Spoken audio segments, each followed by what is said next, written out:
Bien, muy buenas tardes. Muchas gracias por acompañarnos en esta última sesión de la actividad académica de la semana del Colegio de Ingenieros Agrónomos de Costa Rica. Nos acompaña para exponer la charla Impacto de la legislación ambiental sobre la realidad agroforestal del país, la gestora ambiental Carolina Vargas Madrigal, a quien desde ya le hemos dado la bienvenida porque se nos ha ausentado por maternidad un tiempo y nos alegra mucho que ya esté por acá nuevamente participando. La máster Carolina Vargas es máster en salud ocupacional del Tecnológico de Costa Rica, de la Universidad Nacional, es consultora ambiental en la empresa Ingefor, Ingeniería de Ambiente Sociedad Anónima. También la va a apoyar en la parte forestal el ingeniero forestal Igor Zúñiga Garita, quien está acá en representación de la Universidad Nacional. Él es máster en Administración de Empresas, ingeniero forestal y también consultor ambiental. Ok, cualquier cosa, si hay problemas de sonido, ahí me van diciendo. Bueno, como dijo don Edgar, el tema del impacto de la legislación ambiental sobre la realidad de estos dos sectores. Bueno, aquí es interesante el público que tenemos porque es diverso, ¿verdad? Y bueno, si bien es cierto, por ahí me estuvieron comentando que ya iban por el tercer año de carrera de la ERT, me imagino que parte de la carrera se han ido empapando un poquito de la legislación ambiental que hay en nuestro país, ¿cierto? ¿Verdad? Les han tal vez comentado en alguno de los cursos o del todo no están muy enterados de la legislación ambiental de Costa Rica. No, más o menos. Bueno, pero la legislación ambiental la tenemos, por así decirlo, en todos los países. Si bien es cierto, Costa Rica, me imagino que ustedes saben, se caracteriza por tener una legislación ambiental fuerte, diríamos que a veces abundante, ¿verdad? Que otros países o en comparación de otros países sigue siendo legislación ambiental. Y el enfoque de la legislación ambiental va a ser la protección, la regulación desde el punto de vista ambiental y en función del desarrollo de las actividades, ¿verdad? Independientemente si tenemos la parte forestal o tenemos la parte agropecuaria, que al fin y al cabo en ambos sectores necesitamos una actividad y esa actividad va a estar regulada por esa gama de legislación ambiental, ¿verdad? En Costa Rica particularmente es un poco complejo porque tenemos una variedad impresionante que ahora más o menos en el transcurso de la presentación lo vamos a ir viendo. Esto es un concepto básico, ¿verdad? Desarrollo sostenible, me imagino que ustedes lo han escuchado. Básicamente esto es una definición muy bonita, pero aquí básicamente tenemos la economía, o sea, tenemos la actividad como tal, independientemente de cualquier actividad que implica un desarrollo, que implica la parte económica. Pero esta actividad económica necesita ir de la mano definitivamente con la parte del medio ambiente. Y aquí, al menos en Costa Rica, no podemos dejar de lado el tema social. Es fundamental el tema social. De hecho, hemos tenido la experiencia que en nuestro país, por la parte social, ¿avanza o no avanza un proyecto? ¿Se desarrolla o no se desarrolla un proyecto? Entonces es súper importante la parte social que engloba la sustentabilidad con estos tres enfoques o digamos, ¿qué podemos decir? Sí, enfoques principales. Nos representa la sustentabilidad como tal. Entonces, el medio ambiente donde se desarrolla cualquier actividad... Ay, ya tuve fallos técnicos. Ay, gracias. El medio ambiente donde se desarrolla esta parte no solamente va a estar conformado por la parte biológica como tal o la parte natural, sino que implica la parte física, medios biológicos, un medio modificado, que vamos a tener la parte de construcción, infraestructura, la parte industrial, y todo eso junto con la parte cultural forman un complejo bastante o un sistema bastante complejo, ¿verdad? Que no es tan sencillo. Y después vamos a ver cómo empieza a incorporarse la parte de legislación ambiental.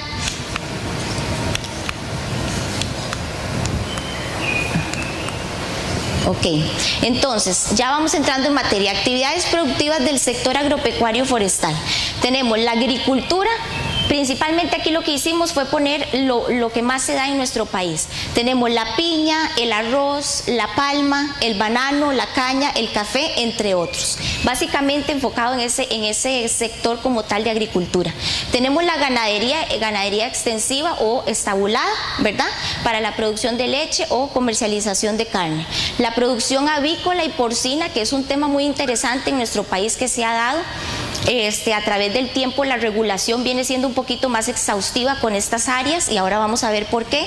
La agroindustria con el tema ya propiamente de procesamiento y empacadoras, la piscicultura como la tilapia o la trucha y actividades forestales productivas. Ahí entra el aprovechamiento en bosque, plantaciones forestales y sistemas agroforestales.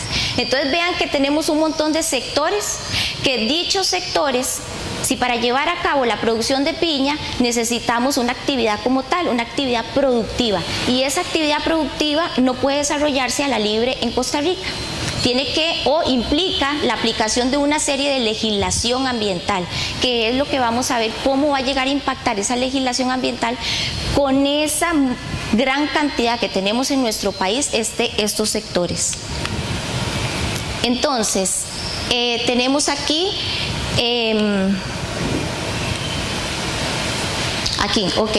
implicaciones de la legislación ambiental en el sector agropecuario forestal. ¿No se me pasó dos? No, estamos bien. Ok, entonces sí, mejor, pásalo ahí porque se me pega. La legislación ambiental en el sector agropecuario y forestal juega un papel primordial para controlar y fiscalizar las acciones propuestas sobre los impactos que pueden generar estas actividades en específico, ¿verdad? O sea, ya dijimos, no podemos desarrollar a la libre, ¿ok?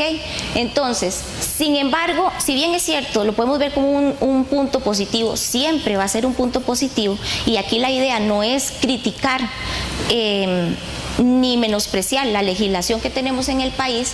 Una excesiva legislación ambiental llega a duplicar requerimientos o requisitos, ¿verdad? Y funciones institucionales. Entonces, ¿eso qué provoca? Un encarecimiento del proceso productivo del sector y, por lo tanto, podríamos decir que no es algo negativo, pero sí un efecto contraproducente si no se sabe manejar adecuadamente, ¿verdad?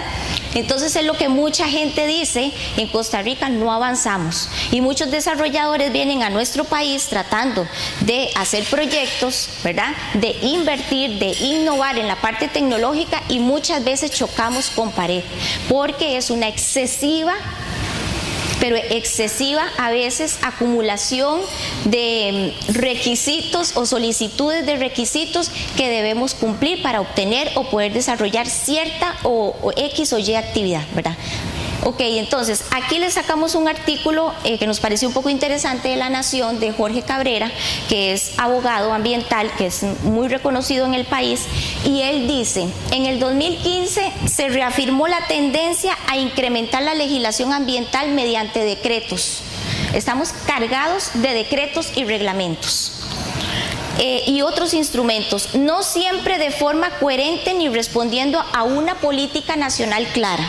Y al mismo tiempo se constata un déficit en el actuar de la Asamblea para abordar los grandes retos del desarrollo sostenible. Entonces, ¿qué es lo que tenemos? Existe una tendencia a incrementar de forma sustancial esa legislación protectora del medio ambiente. Estamos de acuerdo, tiene que ser, está muy bien. Pero dicho crecimiento, a veces exponencial, en la mayoría de los casos genera nuevos requerimientos institucionales y por lo tanto hay demanda de mayores capacidades técnicas, humanas y financieras. Entonces, ¿qué es lo que pasa? Va un crecimiento de la legislación, de los requerimientos, de lo que tenemos que cumplir, pero no va acompañado de ese mismo crecimiento o capacidad técnica, donde el sector forestal o el sector agropecuario sienta el acompañamiento institucional. Entonces, muchas veces se le dice: señor productor, usted tiene que cumplir con esto, esto y esto. pero ese señor productor puede ser un pequeño productor o un mediano productor en el mejor de los casos. Y entonces ese pequeño, mediano no tiene a veces los recursos, está empezando, está tratando de surgir, de desarrollarse en este país que cuesta tanto, desde el punto de vista de la agricultura, de la parte agropecuaria. Y además de eso, no importa, yo cumplo con los requisitos, pero deme, señor institución, un acompañamiento adecuado. Y eso es lo que muchas veces falta y no tenemos hoy en día. Dice, no obstante, entre la normativa y la capacidad de fiscalización existe una brecha negativa. Eso también es otro de los grandes problemas.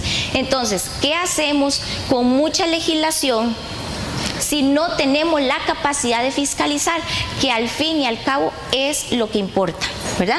Podemos sacar legislación para todo, pero si no tenemos esa capacidad institucional para llegar al sitio, para dar un acompañamiento técnico o simplemente para velar de que se esté llevando a cabo la producción de acuerdo a la legislación ambiental, no hacemos nada, ¿verdad? Cumplimos con todos los requisitos, invertimos un montón de dinero en estudios técnicos, en profesionales, y cuando llegamos a la hora de la hora, muchas veces, disculpen la expresión, se pasean en todo, ¿verdad?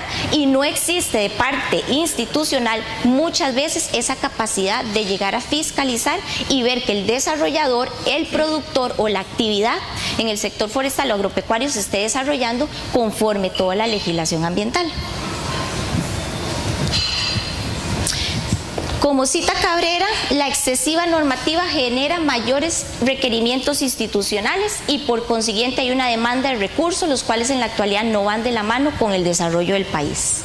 ¿Ok? Y en específico con estos dos sectores, agropecuario y forestal.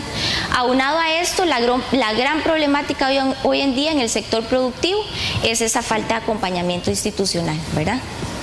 Entonces, él definitivamente nos refuerza con la realidad. Aquí tenemos un poco la institucionalidad versus la institucionalidad y podemos decir qué significa eso, ¿verdad? Instituciones versus instituciones. Entonces, además de esa excesiva normativa que ya hemos comentado, se genera duplicidad de información.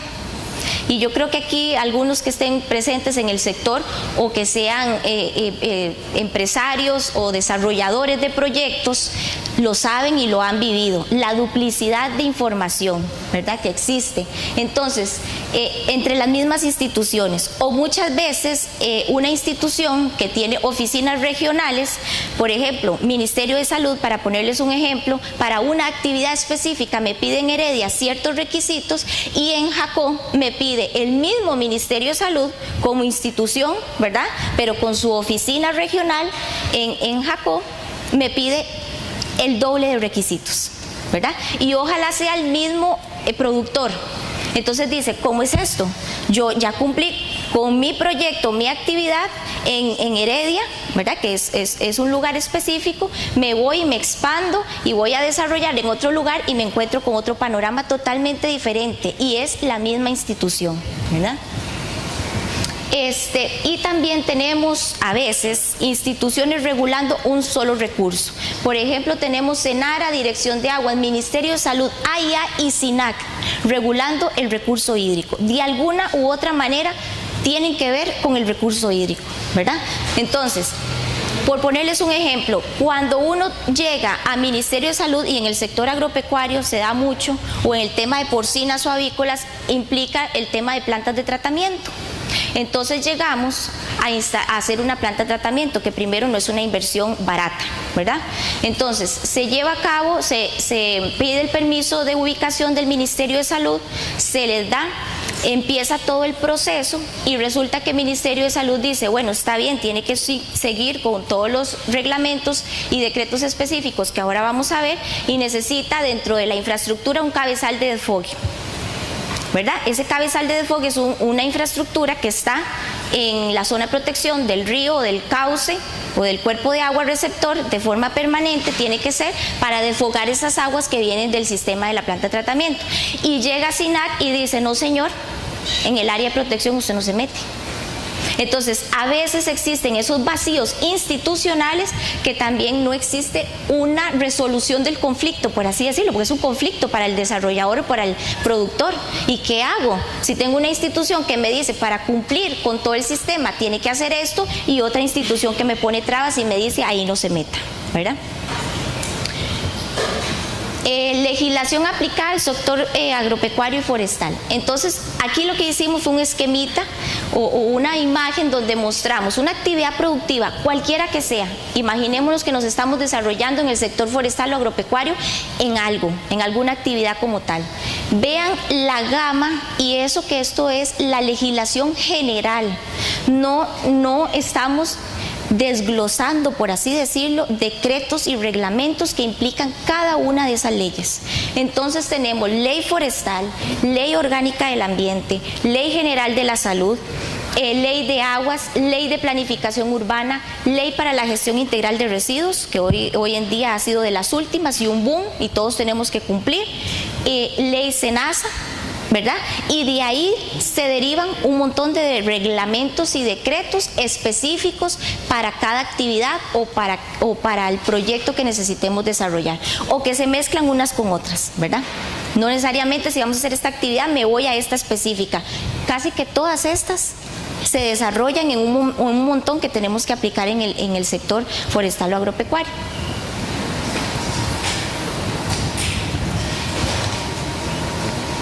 Y eso que no mencioné, la ley de conservación de vida silvestre, ¿verdad? Que esa es otra donde deriva todo el tema de aguas residuales en nuestro país.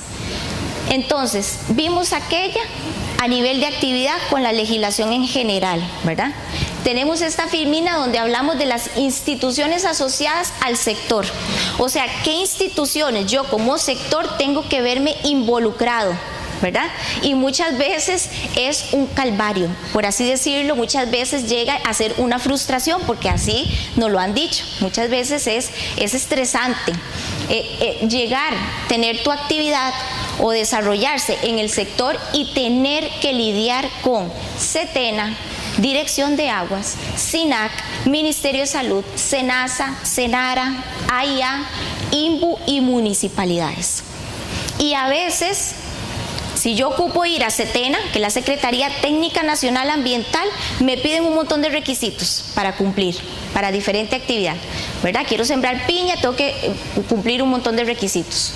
Quiero llevar a cabo dentro de mi finca una planta empacadora, y por los metros de construcción y porque le metí servicios sanitarios, tengo que cumplir con ciertos requisitos para desarrollarla, ¿verdad? Entonces, SETENA me pide uso del suelo, disponibilidad de agua, disponibilidad de recolección de residuos, energía eléctrica, desfogue pluvial, estudios complementarios, geología, ingeniería, estudio de suelos, si afecta un poco al tema de bosque o hay bosque en la propiedad, entonces el criterio del forestal.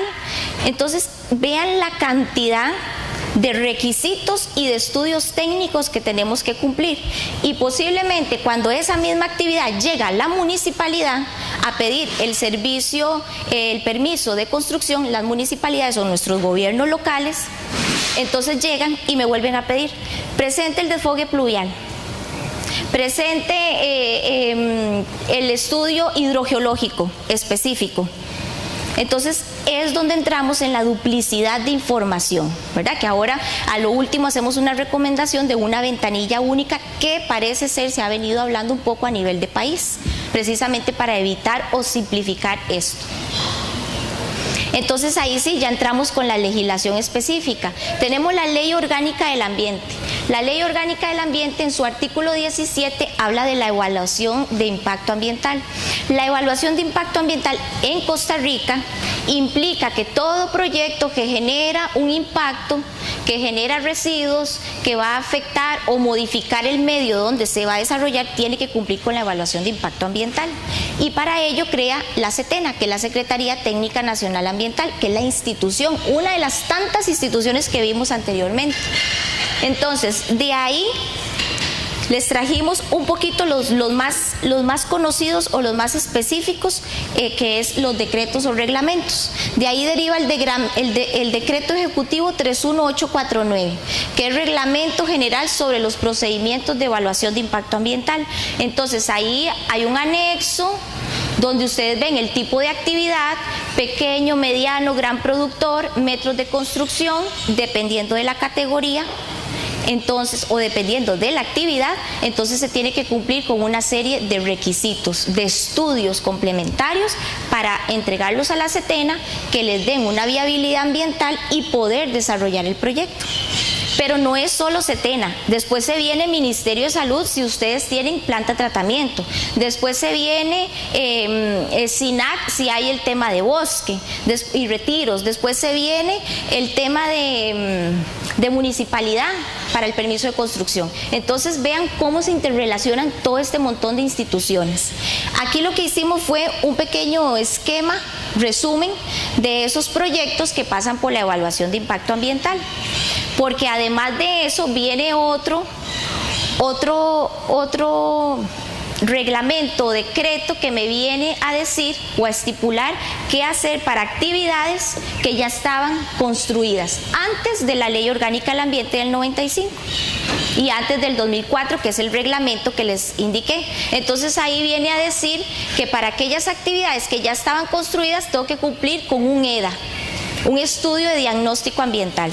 Y de paso les comento que eso fue un instrumento que muchas de las granjas porcinas y avícolas en nuestro país se ampararon, porque la mayoría, por el tipo de actividad, están mucho antes de la ley orgánica y del reglamento 31849 del 2004. Entonces, se vino un proceso donde ellas tenían que ponerse en orden bajo ese instrumento del EDA, ¿verdad? Pero si no son proyectos que ya están antes de la ley, sino que apenas los vamos a desarrollar, tenemos que cumplir con el proceso de evaluación de impacto ambiental, que era todo esto que les comentaba. Vean la cantidad de cosas que tenemos que presentar, ¿verdad?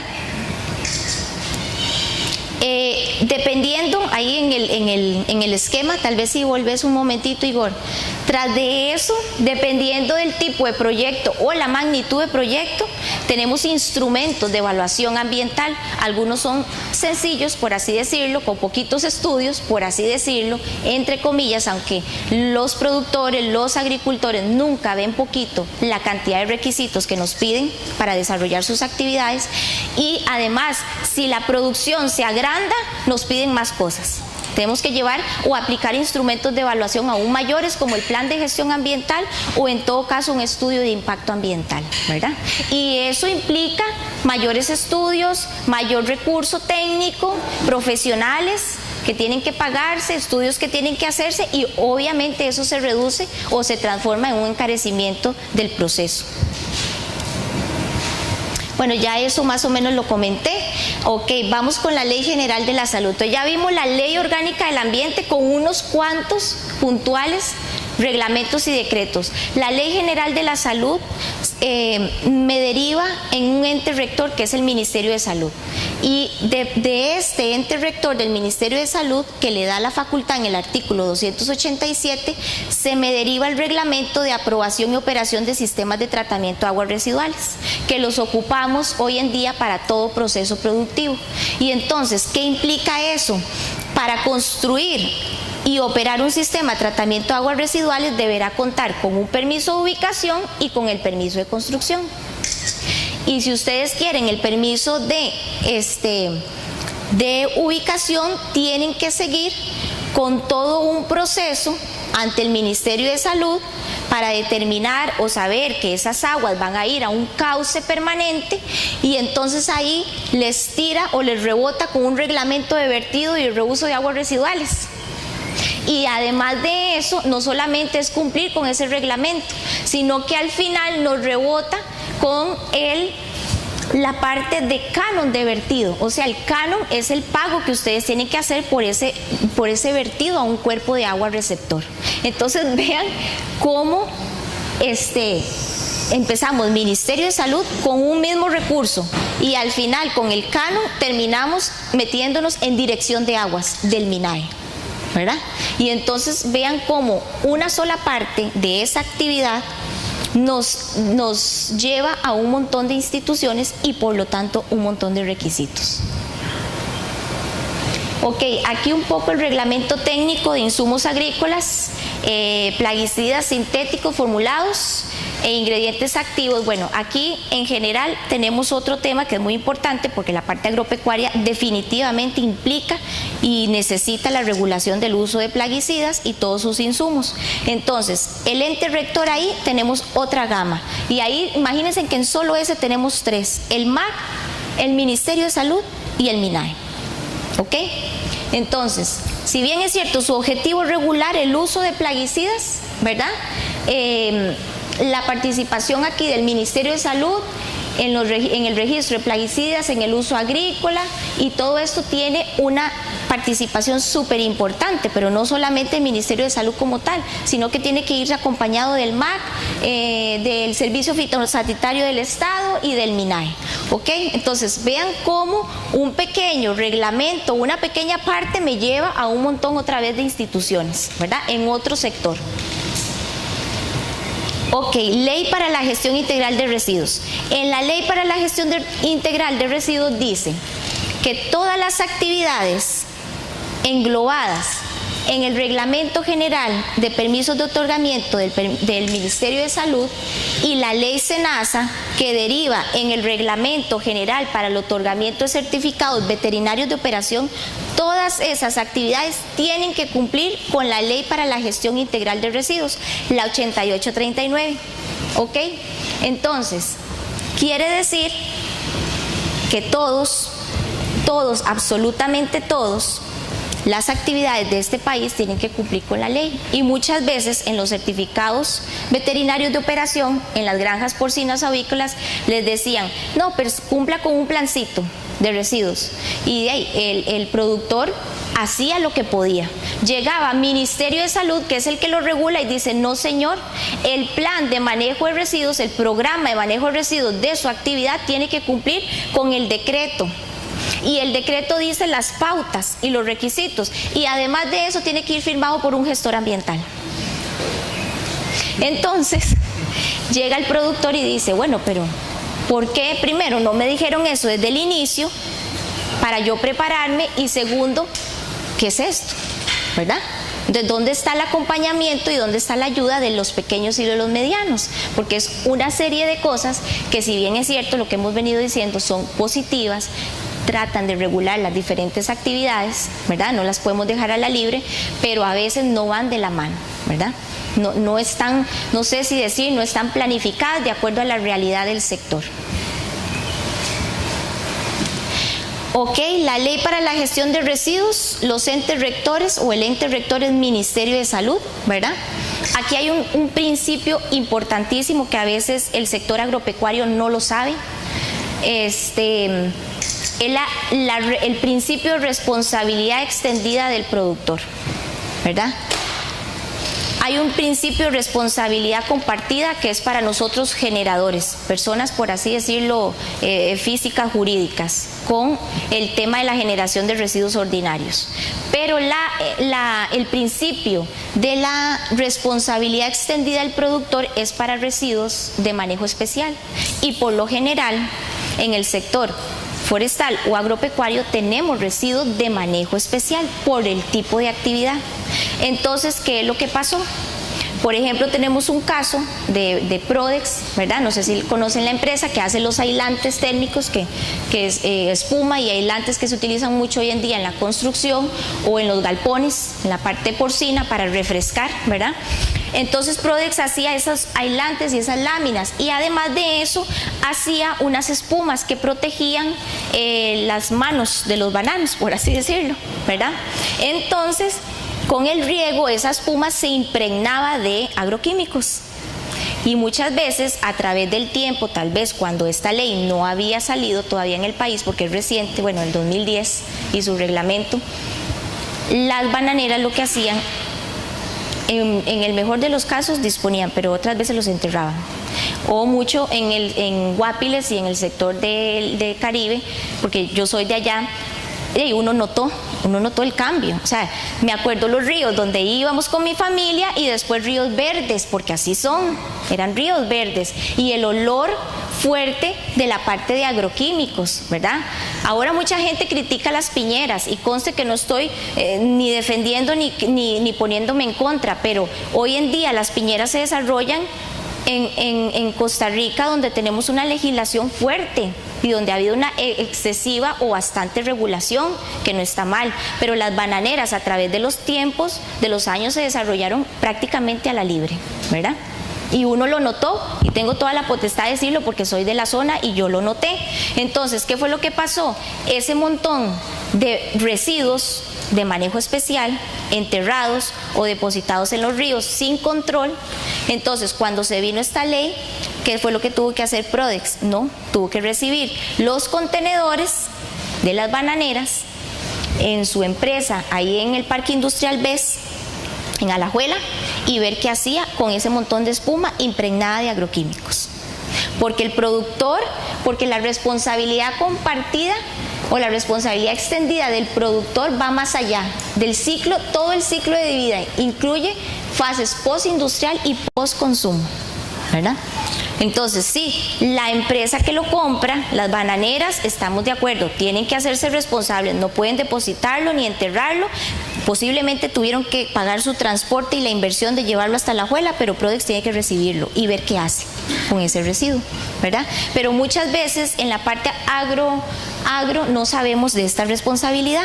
¿Y qué hace, perdón, con los residuos? Y los residuos, hoy en día con la Ley de Gestión Integral de Residuos, se supone que todos, absolutamente todos nosotros, tenemos la responsabilidad. O sea, no podemos lavarnos las manos, ni como usuarios, porque tenemos otro caso también, o hemos visto en municipalidades, por ejemplo, nosotros como usuarios.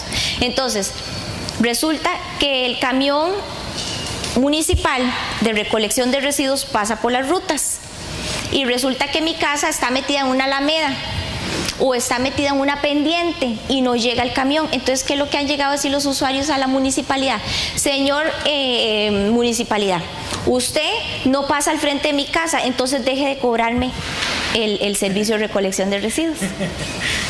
Entonces, una vez, una municipalidad, el gestor me dijo: Carolina, ¿cómo podemos hacer? Entonces, ¿cómo puedo yo? Ayúdeme a redactar dentro del reglamento una forma de decir: a 10 metros o a 15 metros si está del servicio donde la ruta principal de recolección, si no está el usuario, entonces yo le puedo evitar ese cobro, exonerar de ese pago. Y yo le dije: no, Dios libre, hagamos eso. Entonces, ¿quién me dice a mí que la distancia correcta es 10 metros y el otro usuario me dice: ¿y por qué no 15? Si yo estoy a 15, o por qué no 40, o por qué no 50. Le digo yo, y uno de los principios de la Ley de Gestión de Residuos es la responsabilidad compartida como usuarios y como generadores. Entonces, yo tengo la responsabilidad de que si mi casa está a 10 metros y el camión no pasa, yo salgo con mis bolsas y voy y las pongo en la vía principal, porque es responsabilidad compartida, ¿verdad? Y no nos podemos hacer de la vista gorda. Normativa relacionada con el recurso hídrico. El recurso hídrico está presente en todos los sectores, en todos, ¿verdad? Y no se sale del forestal y del agro. Ok, entonces, cuando hablamos de recurso hídrico, hablamos de dirección de aguas, hablamos de Senara, hablamos de AIA, hablamos de asadas y de municipalidades. ¿Ok? Entonces tenemos dos enfoques, desde el punto de vista de disponibilidad de agua y desde el punto de vista de restricción de agua. En Costa Rica el tema del agua se las trae, ¿verdad? Es uno de los recursos que más protegemos, que más se contamina también a la vez, ¿verdad? Y todos tenemos la culpa, porque mucha gente dice: es que las piñeras, es que las granjas porcinas, es que las granjas avícolas. Y nosotros todos los días no tenemos un tanquecito séptico en nuestras casas donde depositamos las excretas y se infiltran, donde el tanque séptico en muchos países prácticamente ya no se utiliza, es obsoleto. Y hoy en día en Costa Rica, por un último informe que se hizo de encuesta de hogares, tenemos como el 70% del sistema de tratamiento es de tanque séptico en los hogares, y eso se incrementa en las zonas rurales, ¿verdad? Y aquí decimos, bueno, es que en la GAM tenemos el sistema de alcantarillado sanitario, que lo pone la municipalidad o el AIA, ahora con este de la planta de tratamiento. Sí, la planta de tratamiento, la grande. Pero bueno, este ya va a una planta de tratamiento de toda la GAM, pero en Heredia pasa el sistema recolector de aguas residuales, aguas negras. ¿Y dónde van esas aguas? A los ríos. Y entonces no estamos contaminando igual, ¿verdad? Entonces, desde el punto de vista de aguas subterráneas, aquí es básicamente que tenemos en el reglamento de perforación del subsuelo, tenemos unas restricciones, que es las zonas de regulación a la perforación, y en la otra filmina tenemos las zonas de reserva acuífera. O sea, aquí hay en Costa Rica ya, por estudios técnicos hidrogeológicos que se han hecho en coordinación con el MINAE y con con Senara, estudios hidrogeológicos para determinar esas vulnerabilidades al acuífero. De hecho, en Colima tenemos el acuífero Barba Colima, que está totalmente restringido. O sea, ¿qué quiere decir? Que no puedo perforar. Y si yo tenía una concesión, cuídela, pero cuídela porque se le vence o se le olvidó renovarla. En el mejor de los casos, si le permiten renovarla por el mismo caudal, salado porque usted se quedó. Y entonces igual otros casos que hemos tenido, pero es que ya yo tenía ese derecho. Yo vivo de esa explotación de agua, sí, pero está el acuífero en una zona restringida y se supone que usted tenía que cuidar su concesión, y una vez que se le venció ya no la puede renovar por esa limitación que existe, ¿verdad? Entonces se quedaron sin agua. Eso es un poco aquí, la regulación que existe en el Valle Central es crítico, afecta a todo lo que es Alajuela, más que todo, Heredia. Básicamente aquí lo que dice es que está restringido este acuífero casi que para consumo humano, pero de uso poblacional. O sea, que la IA venga y haga una perforación para abastecer la población. Pero digamos, yo productor o tengo una actividad, quiero perforar un pozo para abastecer mi actividad, ya no se puede, ¿verdad? Porque está restringido. ¿Y eso a qué se debe? A través de los años hubo una sobreexplotación y lastimosamente no se controló adecuadamente, ¿verdad? No se controló adecuadamente. Entonces ya llegamos a estos límites, a estos puntos que nos afectan a todos. Esos son otros oficios del Senara. Vean dónde está la restricción de la perforación de pozos en Tamarindo por intrusión salina, ya se ha demostrado. Entonces no podemos sobreexplotarlo porque eso es lo que ha generado la sobreexplotación. Tenemos otro que es el de Sámara de Nicoya, el acuífero Malanoche, y también presenta vulnerabilidad intrínseca y alta contaminación, ¿verdad? Y hay otro montón más.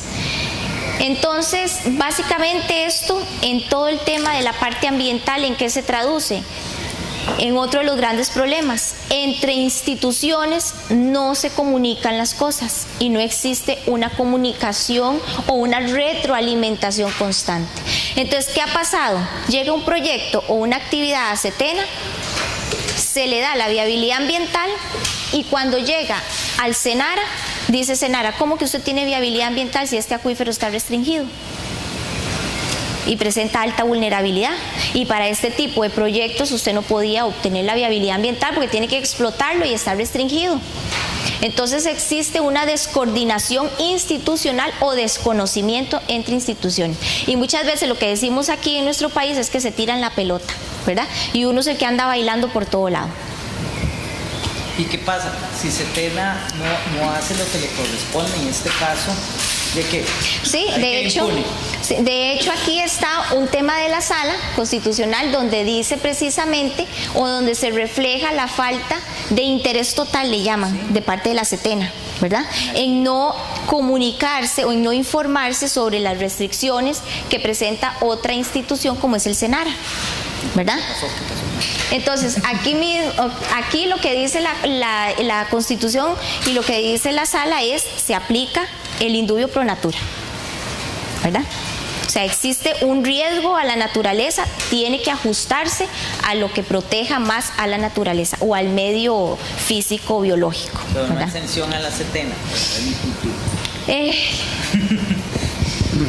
Perdón, ahí va a depender si vamos a ver, en estos casos se da el permiso y ¿cómo se llama? El permiso se elimina, ¿verdad? O sea, se devuelve el permiso, se quita. En este caso, dependiendo de la institución, si quisiera poner la denuncia ante el funcionario que ya ha pasado, tal vez en este caso no, simplemente se detuvo y pensemos en que tal vez había desconocimiento, ¿verdad? Y no dolo, como puede pasar, pero en otros casos sí ha pasado donde, por ejemplo, el SINAC ha denunciado a funcionarios de Setena por haber dado los permisos, se empezó el proyecto y resulta que estaban construyendo un área de bosque, por ejemplo. Entonces puede suceder eso. Disculpen la interrupción. Para efectos de grabación, estamos grabando todo el evento. Queremos dejar las preguntas para el final para que el que hace la pregunta pueda tener el micrófono y así quede grabada. Entonces, sí, está bien, don Edgar, muchas gracias. Ok. Sigamos con la otra. Ok, entonces teníamos desde el punto de vista de protección y otro de explotación, ¿verdad? Tenemos los pozos.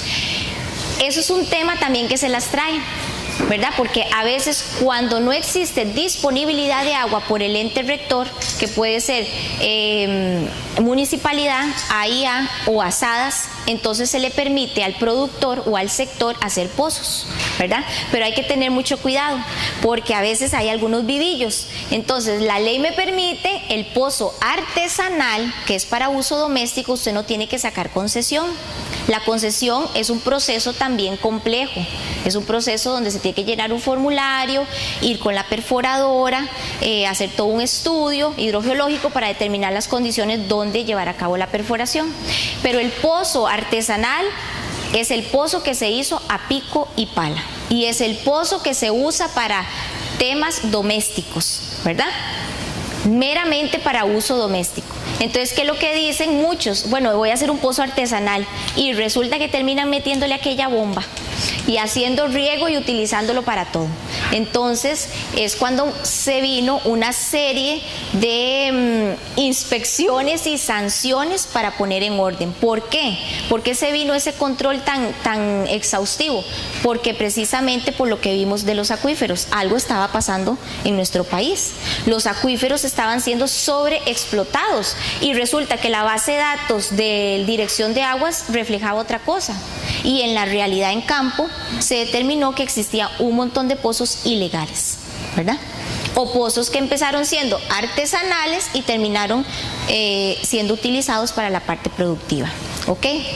El pozo artesanal, si bien es cierto, no implica llevar a cabo el proceso de concesión, pero sí es nuestra obligación registrarlo a Dirección de Aguas. ¿Ok? Cuando ya entramos a pozos perforados, o sea, llevamos una perforadora, tiene que someterse a solicitud de concesión ante la Dirección de Aguas. Y vean que aquí tienen que cumplir con pruebas de bombeo, análisis físico-químicos, tipo y marca y características de la bomba, viabilidad ambiental y cumplir con todos estos requisitos, porque después de 6 meses se elimina, digamos, el permiso como tal de perforación. Entonces, para hacer un solo pozo para mi actividad requiero un montón de cosas. Y si tras de eso mi actividad productiva en el agro necesito hacer una planta, necesito hacer inversión y dependiendo de la construcción que implique, otra vez tengo que someterlo a todo un proceso ambiental que es con la evaluación de impacto ambiental en Setena, ¿verdad? Y hacer un pozo, para los que saben, no es nada barato. Ok, aquí básicamente es los artículos que queríamos mostrarles sobre las áreas de protección de un pozo. El artículo 8 de la Ley de Aguas me establece que yo tengo que tener el pozo no a menos de 40 metros de edificaciones, de calles, de un ferrocarril o de carretera. ni a menos de 100 metros de otro alumbramiento, así dice en la ley, que es otro pozo, ¿verdad? Entonces, entre pozo y pozo tengo que respetar 100 metros. Además, el artículo 13 del reglamento de perforación del subsuelo complementa este artículo 8, porque dice que la distancia puede ser menor si se aporta un estudio técnico de tránsito de contaminantes, ¿verdad? Que lo hace un hidrogeólogo especialista. Entonces ahí yo puedo reducir ese radio de protección que sí se lleva a cabo, ¿verdad? Eso es más que todo cuando tenemos un espacio, digamos, de actividad o de producción donde está un poco limitado. Entonces yo no puedo dejar simplemente 100 metros de un pozo a otro pozo, o 100 o 40 metros de mi planta, por ejemplo. Entonces necesito reducir ese radio. Se puede hacer, la ley me lo permite, con un estudio hidrogeológico. Eso es básicamente las áreas de protección de las nacientes. ¿Por qué quisimos meter esto? Porque hoy en día en todo el sector, si vamos a hacer aprovechamiento forestal, manejo de bosque y todo esto, igual tenemos que respetar por igual los retiros de protección. En este país son intocables y muchas veces, aunque uno no lo crea, se desconoce o quieren desconocerlo, ¿verdad? Entonces, los retiros de protección son sumamente importantes. Las nacientes en este país tienen su retiro de protección y tienen que respetarse, igual que los cuerpos de agua, ríos, quebradas, ¿verdad? Tienen que respetarse como tal. Es un tema muy importante porque precisamente las nacientes son una de las fuentes que necesitan una recarga y necesitamos proteger, porque básicamente de ahí nace y aflora el agua, ¿verdad? En la GAM, principalmente en la cuenca, creo, del río Virilla, se han dado mucha contaminación por la sobreexplotación de la cuenca, mucha contaminación a las nacientes, precisamente porque se han irrespetado esos retiros de protección. Esa es la importancia básicamente de respetar, ¿verdad?, los retiros de nacientes. En propiedades donde se lleva a cabo las actividades agrícolas o agropecuarias tienen que respetar esos retiros, porque también lo hemos visto muchas veces, la contaminación de esas fuentes. Ok, básicamente las concesiones. ¿Por qué dijimos o quisimos mostrarles esto? Porque se ha dado cantidad de veces. Tienen una concesión, tanto que cuesta obtenerla. Llámese de un río, de una naciente o de un pozo. Y resulta que el artículo 25 de la Ley de Aguas dice que las concesiones se extinguirán por expiración del plazo para el cual fueron otorgadas, por cesación del objeto para el cual se destinaba el aprovechamiento y por caducidad. ¿Ok? ¿Y qué significa caducidad? Que las causas de caducidad son la falta de uso y aprovechamiento de las aguas por un periodo de 3 años o 3 dentro de 5. La aplicación de las aguas a usos distintos, por ejemplo, un riego que ocupamos hacer, y resulta que ese riego que estaba en tal propiedad, bajo tal plano de catastro, ya no es ese riego, sino que nos extendimos y no lo reportamos. Entonces estamos haciendo un riego a otra propiedad. Entonces por eso nos pueden sancionar y existe caducidad de la concesión. O que el concesionario haya sido sancionado o condenado por tomar agua más de la cuenta, que también hemos tenido experiencias. En Guayabo, ¿verdad? Que el tema ahí hay no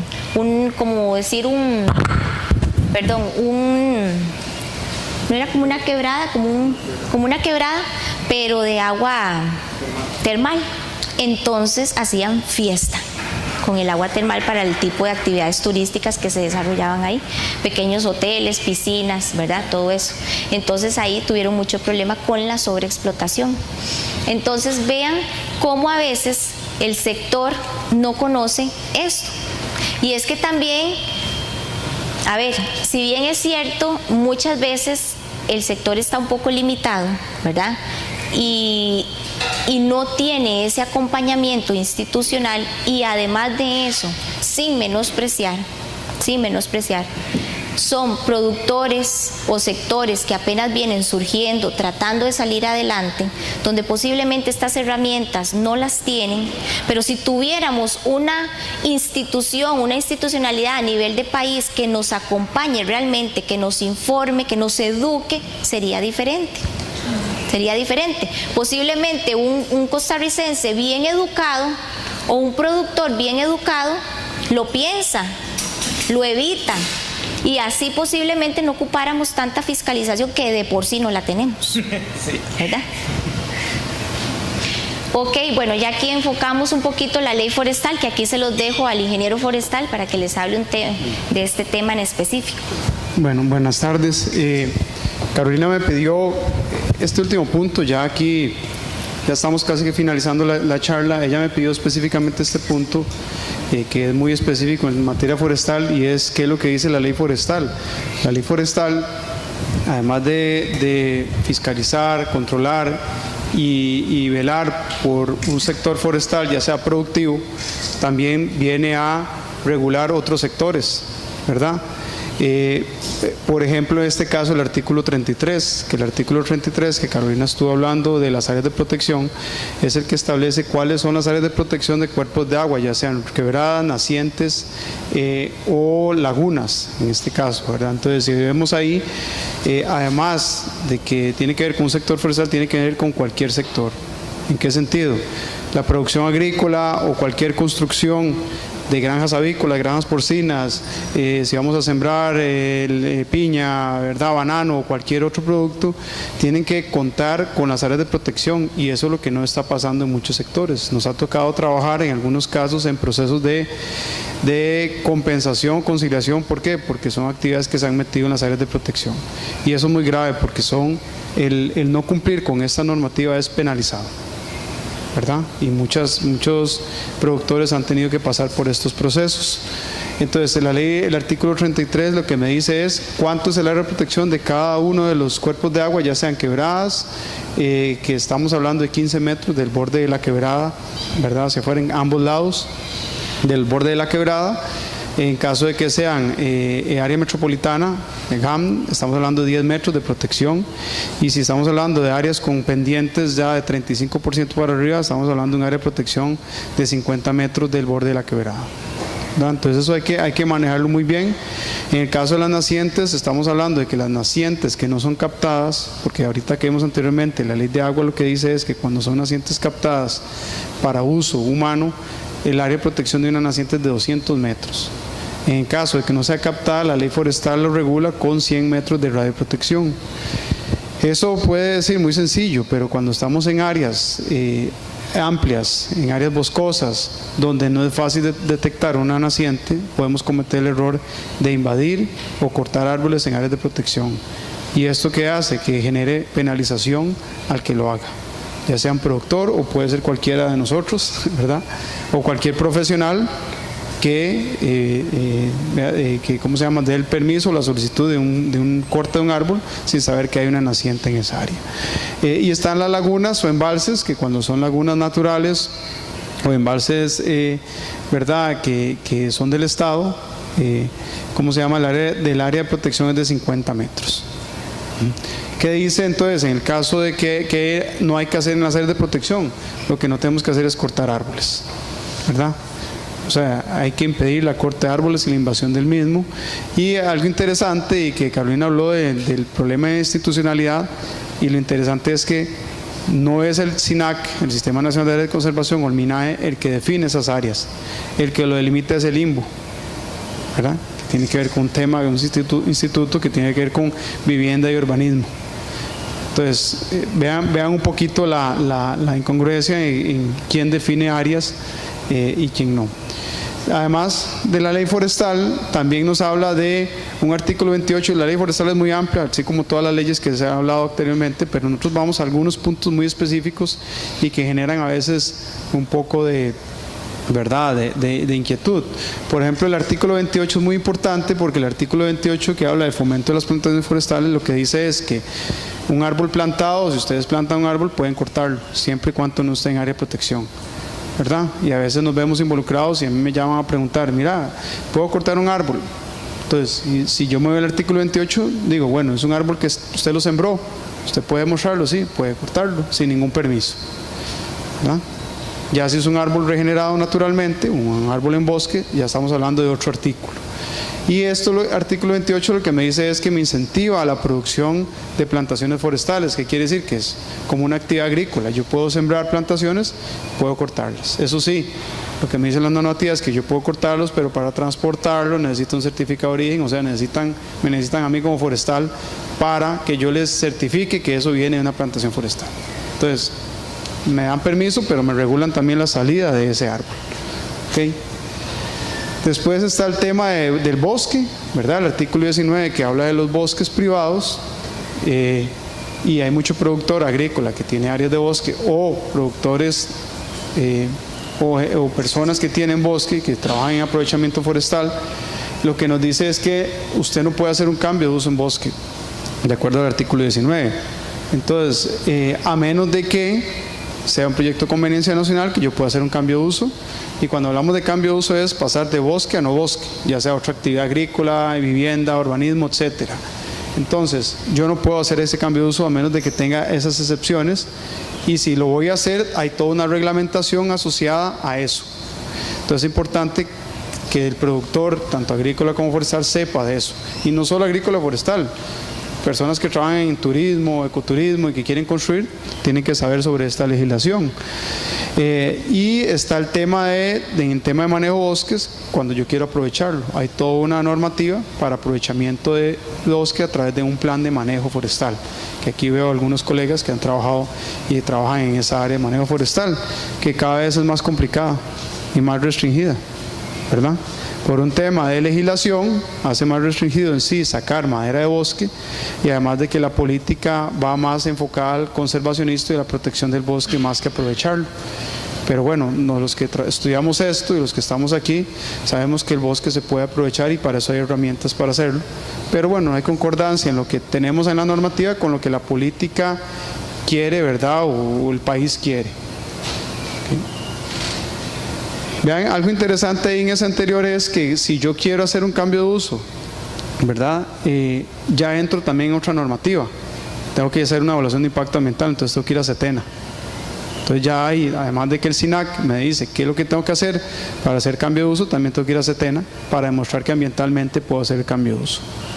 Aquí tal vez, Igor, y por una experiencia también hace poco que fui a ver un puente que quieren ampliar, y el puente pasa sobre ese retiro de protección del río X, ¿verdad? Entonces me decía el señor, es que Carolina, aquí vinieron los del SINAC, y cuando estuvo la última temporada se nos vino todos estos árboles y pudimos derramarlos, no sé si así se dirá, del lado de que se sale, digamos por así decirlo, el retiro de protección, y este otro ve aquel árbol, la magnitud, y nos va a caer en el cableado eléctrico. Y le digo yo, ay sí, don Elvis, ¿y qué le dijeron los del SINAC? De ahí no, dice que quién estaba primero, si el árbol o nosotros. Dice, y entonces dice, ¿qué hacemos nosotros con una respuesta así de la institución que le compete? ¿Verdad? Entonces, por eso fue interesante, y acá en la excepción, en el inciso C, dice cortar los árboles por razones de seguridad humana, entonces, o de interés científico. Entonces ahí lo que hicimos fue ponerle la concordancia del artículo 474 del Código Procesal Civil. Entonces ahí habla del interdicto de derribo, ¿verdad? Que es cuando hay una afectación, o posiblemente se pueda afectar la seguridad humana, ¿verdad? O alguna infraestructura pública como tal. Lo que pasa es que de ahí a veces el productor, el empresario, el desarrollador eso no lo sabe, y se queda pidiéndole a Dios que aquel árbol no se le venga y le caiga encima, ¿verdad? Por una mala respuesta o falta de conocimiento también desde el punto de vista de nuestras instituciones. Sí, el interdicto en este caso es un proceso diferente. Eso es una solicitud a un juez. El juez manda a un perito para ver si efectivamente hay un peligro a la salud humana, y si lo hay, entonces se da un dictamen mediante un criterio técnico, ¿verdad? Pero entonces no es el SINAC que da el permiso, sino un juez. En este caso, y eso está pasando mucho, y ahora con tanto desastre natural que ha pasado, el NEIT, el Otto y todos estos, pasó mucho, ¿verdad? Okay. Y bueno, en la ley forestal se habla de los planes de manejo del bosque, sobre que podemos hacer aprovechamiento del bosque, y para eso hay también, eso me va a llevar a un decreto, que ahorita, a una resolución que ahorita vamos a ver.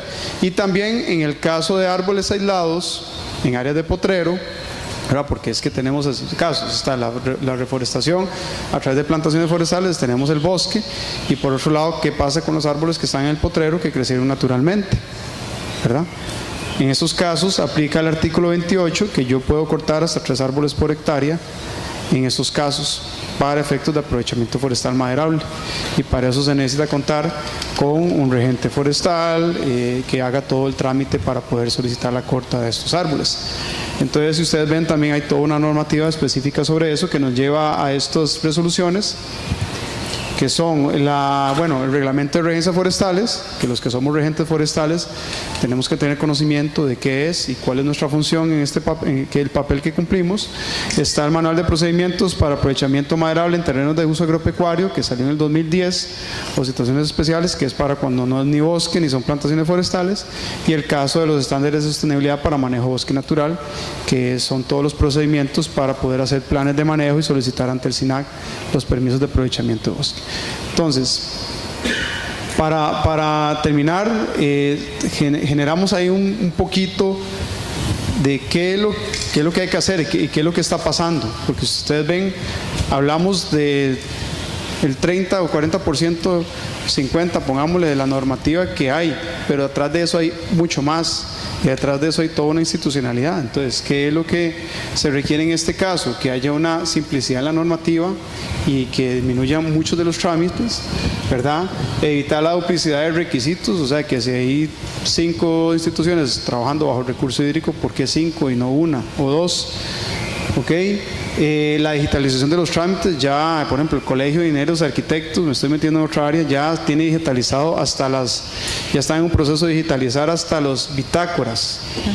O sea, el ingeniero llega y no necesita tener un documento, papel para escribir, sino que llega con un iPad y escribe lo que vio.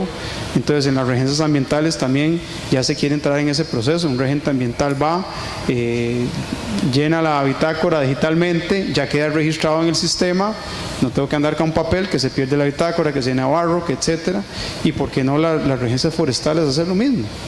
Más nosotros que tenemos que estar viajando de zona sur, zona norte, y que tenemos que tramitar por allá o por acá. Entonces, la digitalización de los trámites también viene a facilitar mucho. Aumentar el acompañamiento institucional, ¿verdad? O sea, las instituciones se han dedicado a fiscalizar, controlar, a perseguir al profesional, ¿verdad? En lugar de ¿qué? De estar haciendo un acompañamiento, más bien de ver cómo colabora con el productor tiene que andarse escondiendo más bien, y por qué no la institución más bien. O sea, ya nos hemos olvidado del fomento, realmente ya se desapareció esa palabra, o la extensión agrícola y forestal, ya no lo hay en nuestras instituciones. Bueno, por lo menos en el SINAC se ha perdido mucho. A fortalecer los procedimientos de capacitación, se ha dejado capacitar al funcionario en ese servicio que se debe dar, y también al usuario y al funcionario, porque así como hay deficiencias en funcionarios, también hay deficiencias en los usuarios, ¿verdad? Los que estamos tramitando, por ejemplo. Estandarizar la regionalización en todas las instituciones, dejar de que una institución, una regional o una oficina regional haga una cosa y la otra. Entonces eso confunde al productor, al profesional, al usuario, ¿verdad? Y también en algunas instituciones falta la regionalización. Por ejemplo, Setena no se ha regionalizado, entonces todos manejan desde el Valle Central. Y lo que habló Carolina, ¿verdad?, de crear una ventanilla única para instituciones del gobierno central que pueda verificar los requisitos. El MINAE incluso está trabajando en eso con las instituciones, porque el MINAE tiene Setena, Dirección de Aguas, Geología de Minas, tiene SINAC, tiene hidrocarburos. Imagínense, estoy hablando de 5 instituciones en las cuales se manejan trámites, y a veces un desarrollador va a hacer ese trámite en diferentes edificios. ¿Por qué no hacerlos en uno mismo, siendo una misma institución, ¿verdad? Una ventanilla única. Entonces, es parte de los planteamientos que se generan a raíz de toda esta exposición que hizo Carolina y que ella planteó de esto, y esto genera, ¿verdad?, mucha inquietud, y y genera toda una discusión pensando que ahora tiene un nuevo gobierno y por qué no pensar en estas soluciones, ¿verdad? Aquí tengo esto. Yo creo que ya terminamos, ¿verdad? Sí, muchísimas gracias.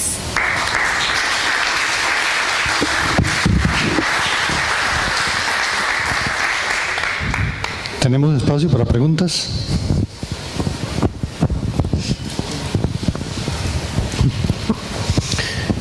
Buenas tardes, señores.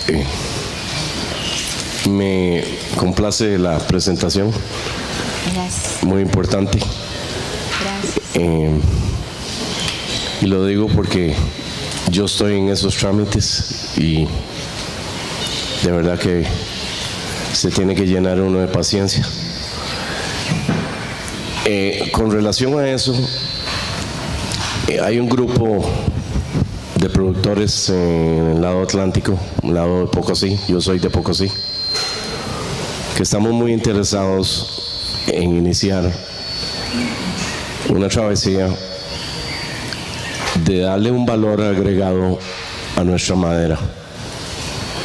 No puede ser posible que una pulgada de madera de laurel, de cedro amargo, de cahuilla tenga el valor que tiene hoy día. Eso es discriminante para nuestro pueblo. Se han otorgado permisos de importación del recurso a nuestro país, lo cual esto ha hecho que los precios caigan estrepitosamente. Y viéndolo bien, nuestro país cada día lo vemos más deforestado. Yo no sé cuáles son las fotos que están viendo los políticos, pero la verdad es que yo no veo ningún avance en Guanacaste, yo no veo ningún avance en Puriscal, yo no veo ningún avance, más bien en Limón ya tenemos que tener cuidado porque nos vamos a quedar sin montañas. Entonces, mi comentario es ese grupo de productores que estamos tratando de ver cómo levantamos un proyecto industrial maderable en la zona atlántica, porque por ahí va a comenzar. Estamos haciendo una gestión a ver si podemos cosechar los árboles con helicóptero y no pensar en utilizar maquinarias que, por ejemplo, en los casos de los permisos en el bosque, los manejos en el bosque primario o secundario, y ahí hace más daño la maquinaria, vale más el daño que los 3 árboles que sacaron de la montaña, pienso yo, ¿verdad? Y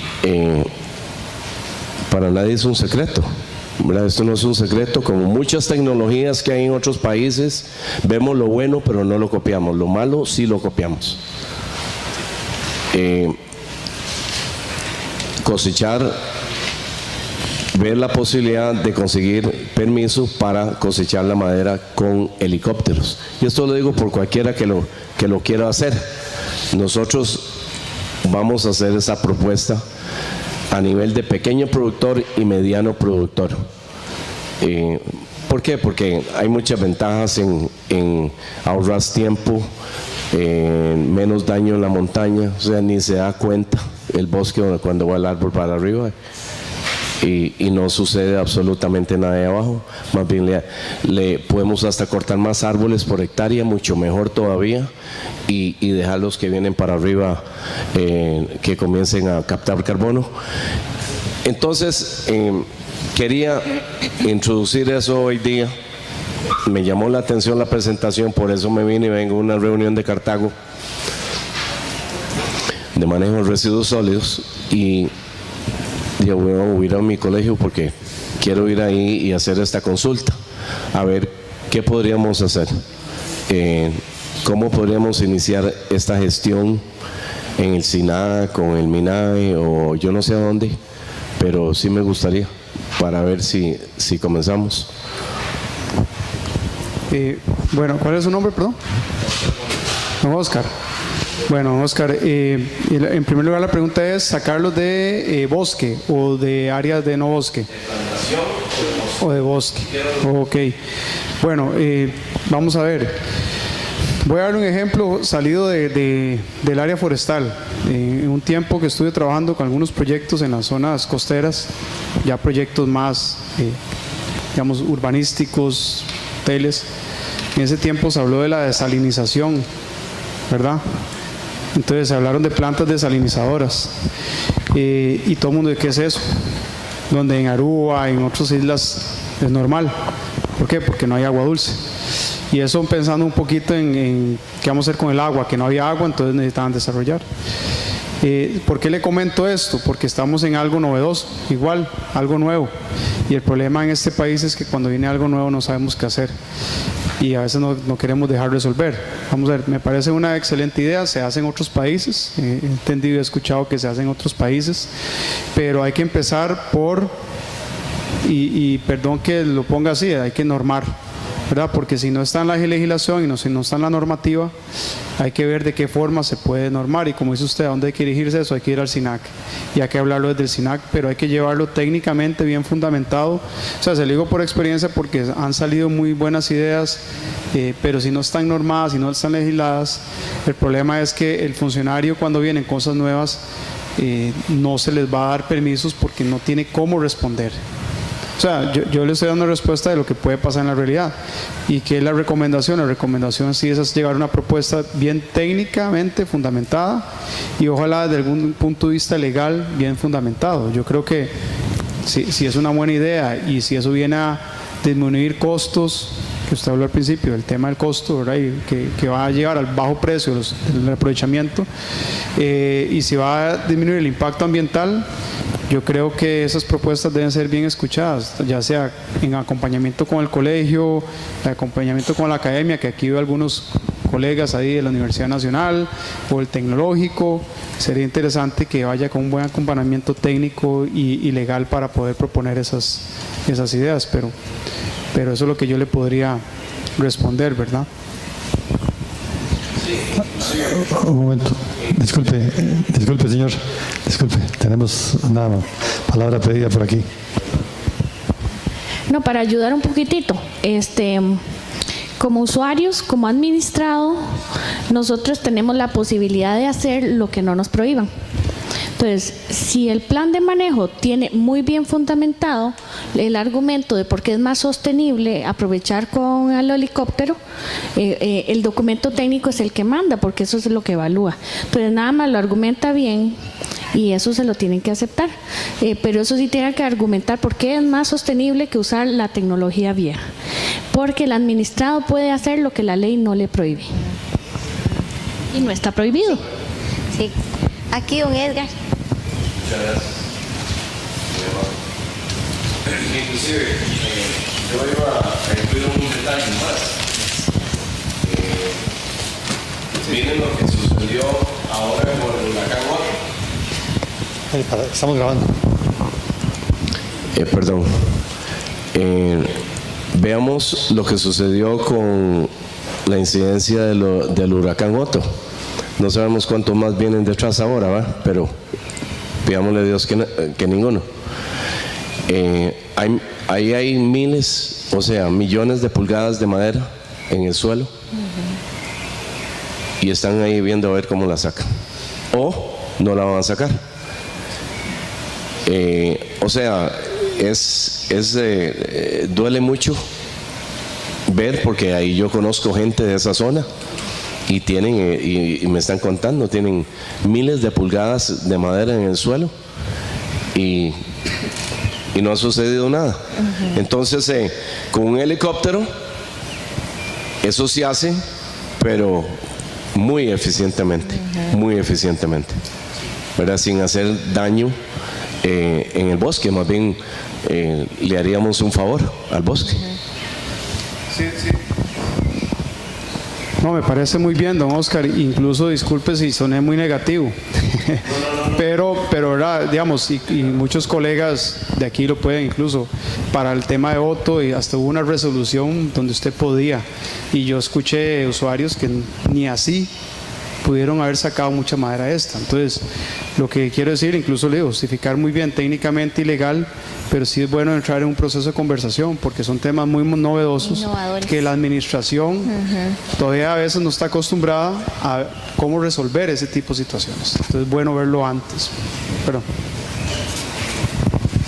Buenas, gracias. Son dos dudas. Yo probablemente estoy desactualizado, pues soy forestal viejo, pero digamos, ese reglamento de vertido de residuos, la pregunta es si contempla la capacidad del cuerpo receptor, porque ahí dice que usted tiene que probar a ver a dónde va a verter los residuos, pero bueno, tal vez al principio eran 100 industrias, pero de ahí al pasar de los años eso se va logarítmicamente aumentando, y de ahí tal vez el cuerpo ya no va a aguantar. Ok, esa es la primera. La otra es que yo me acuerdo que hace muchos años que yo vi eso de áreas de protección, en algún lado leí que la quebrada decía intermitente o no. O permanente. O permanente o no. Y ahora no lo leí. Entonces, esa es la duda de qué pasó, porque digamos... Bueno, aprovecho ahí un comercial en Guanacaste con la sequía de los 3 o 4 años ya. De ahí andábamos por ahí viendo una cuestión ahí de riego con Senara, y ya las quebradas que nos íbamos a ubicar o algo de ahí, ya las quebradas supuestamente no existen, estaban solo los cauces secos. Entonces, bueno, eso era nada más un comentario también, que bueno, ahora como que es un poquillo difícil definir qué es quebrada y qué no es quebrada. Sí, con el tema de vertidos es digamos, hay que entender que no es tampoco el vertido a la libre, ¿verdad? Es un vertido que ha pasado por un proceso de tratamiento, ¿verdad? Entonces se supone que el proceso, el vertido que llega al cuerpo de agua receptor, que es un cauce de dominio público, que tiene que ser permanente, ¿verdad? Porque imagínense ustedes lo que es que nosotros estemos vertiendo las aguas en un cauce intermitente, o en época seca lo que va a escurrir es el agua de la planta de tratamiento o de las plantas de tratamiento, ¿verdad? Por eso tiene sentido el tema del cauce permanente. Entonces, si bien es cierto, el vertido tiene que ser a ese cuerpo de agua receptor, que tiene que ser permanente, también esa agua que se deposita tiene que pasar por todo un proceso de tratamiento que se supone tiene que cumplir con los parámetros de la legislación establecida por el Ministerio de Salud.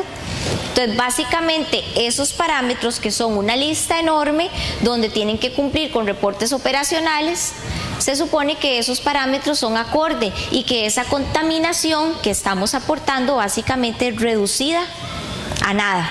Reducida, ¿verdad? Obviamente siempre va a haber un aporte de contaminación, pero desde el punto de vista ambiental lo soporta ese cuerpo de agua, por así decirlo, ¿verdad? Entonces no es a la libre, tiene que pasar todo un proceso. Por eso también viene el tema del canon de vertido, porque tenemos que pagar por ese vertido, ¿verdad? Se supone, ¿para qué es el canon? No es un impuesto tributario, lo dice la ley. Se supone que la institución o el MINAE o la institución específica y la Dirección de Aguas tiene que agarrar ese canon de forma tal que haya un proceso, por así decirlo, de recuperación de nuestros ríos, de mejorar esos cauces, ¿verdad? Entonces, es básicamente por esa línea, ¿verdad? No depositarlo sin un control. Sí, y en el tema de las quebradas es importante, y como recomendación, ¿cuál es el paso a seguir cuando usted tiene que saber si es una quebrada o no? Lo primero que tiene que hacer es, si la quebrada está en la hoja cartográfica, ¿verdad? Es como el primer indicio de que es quebrada, porque la Dirección de Aguas es lo que va a ver. La Dirección de Aguas es la que va a definir si es cauce de dominio público. El tema si es intermitente o permanente es como el tema de si es bosque secundario o bosque primario. La ley forestal te dice es bosque. La ley el tema de quebradas es río, quebrada, punto. Si es intermitente, aplica la misma área de protección. Lo que sí hay que tener en cuenta es lo que dice en la hoja cartográfica, o sea, si es intermitente, tiene que ver mucho con el tema de vertidos, pero los áreas de protección son iguales si es permanente o intermitente. Y si no está en la hoja cartográfica y tienen duda de sea o no sea quebrada, mejor hagan la solicitud ante la Dirección de Agua. Por favor, no se la jueguen, ¿verdad? Porque a veces uno como forestal da un permiso y dice, no, eso no es una quebrada, es un drenajito ahí.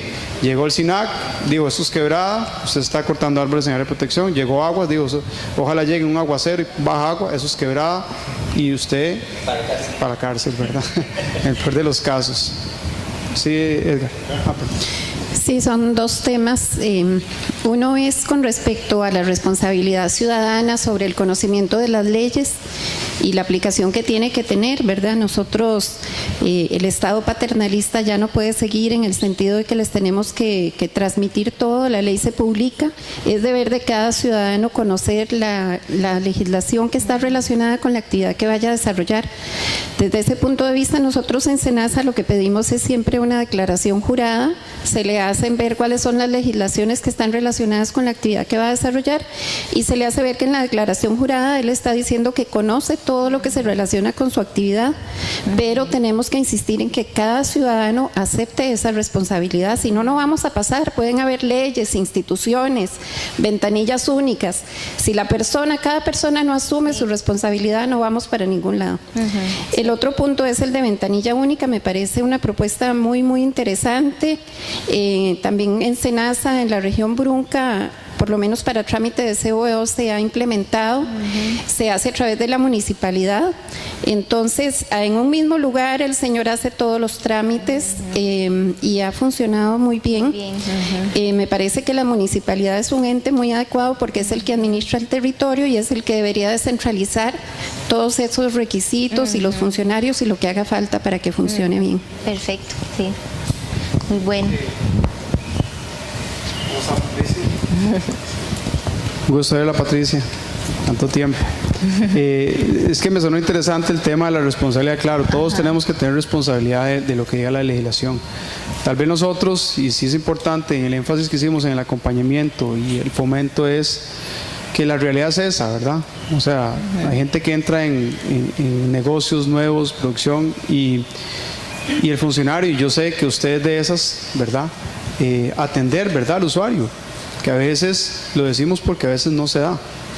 Y es de obligación en ese caso atender también a usuarios. Si tiene la duda, si tiene la inquietud, es importante que el funcionario, y me incluyo, digamos, yo como parte de la Universidad Nacional, que a veces a uno lo llaman a preguntar sobre este tipo de cosas, y uno siente la obligación de ayudarle, guiarlo, ¿para qué? Para que no cometan ciertos errores, que imagínense, en tanta ley que hay, no irse, perdón la expresión, de pollo en una, es difícil a veces, ¿verdad? O por ejemplo, técnicamente, ¿cómo sabes técnicamente si no es un profesional que hasta a uno a veces le cuesta determinar qué es una naciente o no? ¿Verdad? Y un productor, bueno, los productores saben más que uno si es una naciente o no, ¿verdad? Ellos más bien lo guían a uno a ver qué es una naciente por el tiempo que tiene en una finca, pero si es una persona que no sabe eso técnicamente, a veces es complicado. Entonces, claro, hay una responsabilidad y tiene que hacerse responsable de cada quien de sus actos, pero también es importante ese acompañamiento institucional y atención a usuarios, ¿verdad? Yo, si me lo permite, quiero hacer un comentario. En la actividad en la que me desarrollo yo, hemos hecho un estimado, en los establecimientos de agroservicios o ventas de fertilizantes y agroquímicos, hemos hecho un estimado de que desde el momento en que a alguien se le ocurre la idea de que quiero poner un proyectito de estos, al momento en que puede decir, ya, la semana entrante abro, pasan en promedio de 2 a 3 años con un costo de 5 a 10 millones, solo en la obtención de los permisos. Exacto. Muy bien, don Edgar. De hecho, eso es una de las cosas que más uno escucha, ¿verdad?, en la calle.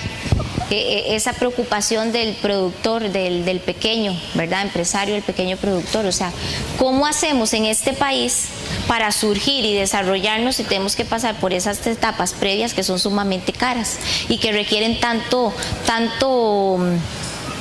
análisis técnico, tanto profesional o tanto aporte, digamos, desde el punto de vista técnico, de recursos, de requisitos que necesitan invertir en cada uno de ellos para llevarlos a cabo. Entonces, a veces, como decía don Oscar, es frustrante. Realmente la gente lo ve frustrante. Imagínense que si lo ve frustrante el grande, que posiblemente tiene dinero, pero igual tiene dinero el grande, pero así como tiene dinero, también el proyecto que va a desarrollar es de mucho dinero, ¿verdad? Entonces es proporcional.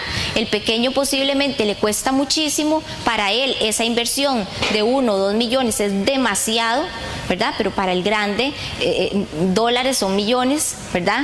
Y también el gasto que implica realizar ese proyecto, esa actividad va proporcional con la cantidad de dinero que va a gastar. Entonces siempre a nadie le gusta que le toquen tanto el bolsillo, y el desarrollador viene aquí y dice simplemente en Costa Rica es, para no decir imposible desarrollar, es sumamente difícil y es frustrante. Esa es una de las palabras más comunes que utilizan, ¿verdad? Y uno a veces cuando está de este otro lado, que sirve, que como consultor trata de ayudar y es el intermediario entre el desarrollador y el productor y la institución pública o las instituciones públicas, nosotros también nos frustramos, porque uno ve la exigencia del desarrollador o del productor que le cuesta, y uno trata de ayudarle, de acompañarlo y de ver cómo también le exige a la administración o a las instituciones.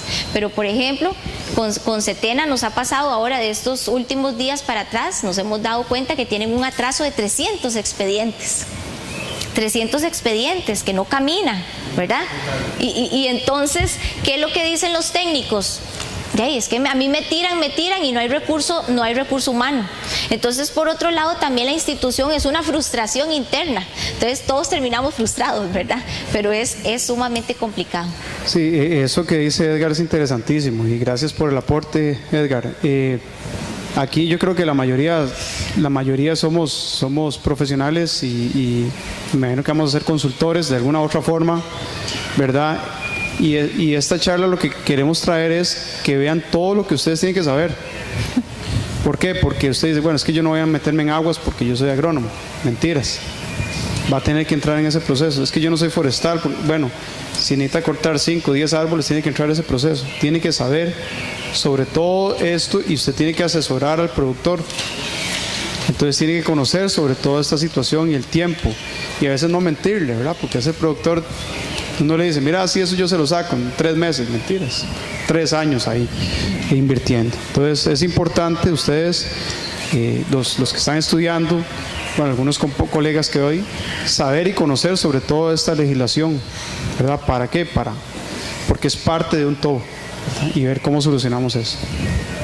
Bien, muchísimas gracias. De parte de la organización de la Semana del Colegio queremos darle un pequeño presente por el agradecimiento por la plática que nos han dado, muy valiosa, y pedirle un caluroso aplauso de parte del auditorio.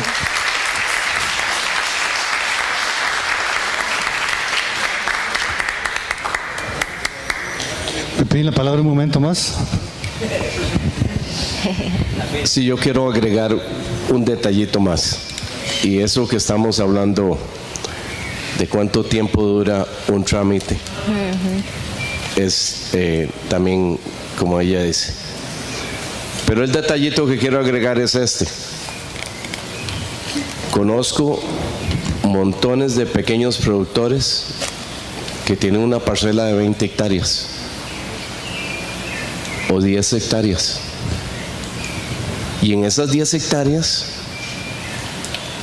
pueden haber, ustedes no se imaginen qué cantidad de árboles de gavilán pueden haber ahí, o de cedro, o de surá, lo que sea. Y resulta que el pobre pequeño agricultor, que podría tener una casa mejor que cualquier rico en Costa Rica, no, señores, vea, de verdad algo nos pasa a nosotros los costarricenses. Estamos dormidos. El hombre vive con su familia. Bueno, si usted es de Guapiles, si usted es de Pocosí, usted sabe lo que le estoy hablando. Usted va adentro a Tortuguero, en esos lados, y usted encuentra a esas familias viviendo en una casita, ¿qué dice usted? Dios mío, pero ¿qué es lo que pasa? ¿Ah? Y ese hombre ahí con 50, 60, 70, 80, 90, 100 árboles, 150 árboles de primera calidad para hacerse una mansión. Él no tiene ni el derecho a sacar esa madera y a cerrarla para hacerse una casa decente. ¿Por qué? ¿Qué es lo que le sale de la boca?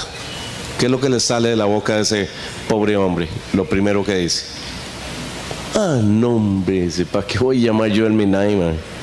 No, hombre. ¿Qué me va a dar ese permiso?